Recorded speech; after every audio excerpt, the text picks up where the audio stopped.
The GH5 in 2021, is it still worth buying? I think yes, I think it's a fantastic camera, even in 2021. It's 4K, it's 10-bit, you can get Vlog added to it, it has decent slow motion, and the IBIS is impeccable.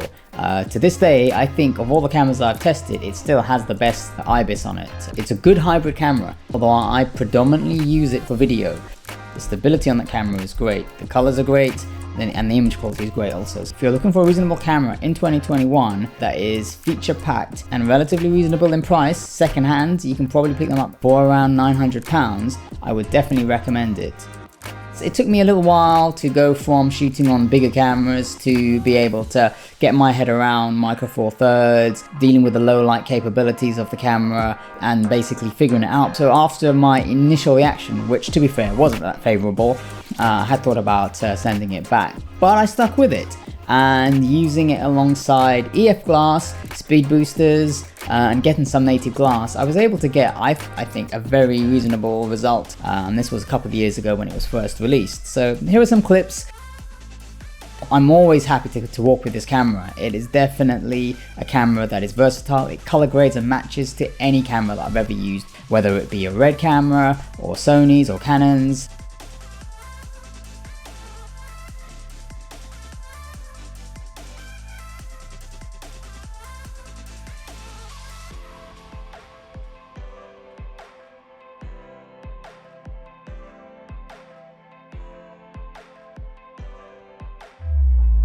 By all means, if you have the budget, I've been shooting this on a Sony a7S Mark III using a Sirui anamorphic 1.8. My previous video was shot on the GH5 using the 35mm anamorphic Sirui lens. So, you know, you can have a look and see if what the difference is. Obviously, I think that was more of a sunny day. Today, this is England.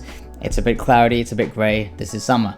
The biggest issue with the GH5 is autofocus, which I'm finding to be quite appealing in other cameras. You know, after using the Sony, after using the Canon R6, I'm finding that it's phenomenal. With the Canon R6, I've tested all of my EF glass and they all work fantastically well. I've got a Canon 80-200L lens from, I think this is from back in the 90s or either late 80s or early 90s, and when I tested the autofocus on it, it was fantastic. It worked. Couldn't believe it, using a Viltrox adapter on the Canon R6. So for example, if the S5 that I'm getting to test, it's an L mount and I can't use my EF glass as well. They have adapters for it, but the autofocus for video again isn't supposed to be working that great, so it's a bit of a downside. But if you aren't that bothered about that particular feature, I definitely think the GH5 could be a camera if you are looking for a budget option or a B cam in 2021, because you just get results.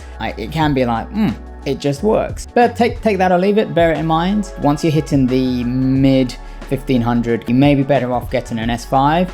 But if you're around £900, £800 secondhand for a camera, I think a GH5 would be a steal, even over the new GH5 Mark II. If you have any questions or like what you've seen, drop a like and add any questions in the comments below. I may do some breakdowns on these clips at a later point in time. But until then, I hope you've enjoyed and look forward to the next one.